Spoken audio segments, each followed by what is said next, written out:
冻实了。哇，这几天北京会变成一个冰城啊！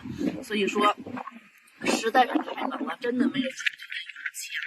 我现在手刚出来这一会儿，都已经冻僵了。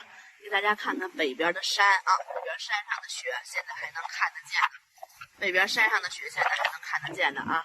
这个雪真的是冻实了，想来北京看雪景的朋友啊，这一周啊，我估计10天这雪它都化不了，除非房顶上风太大被刮走。如果现在来看雪景的话啊，是可以看到的啊，一周之内绝对是可以看到的。哇塞，实在太冷了，这路面上啊，昨天晚上我出去路面上就已经结冰了，今天啊，这路面上肯定也是结冰了，因为这么冷的一个天气，真的是已经结冰了。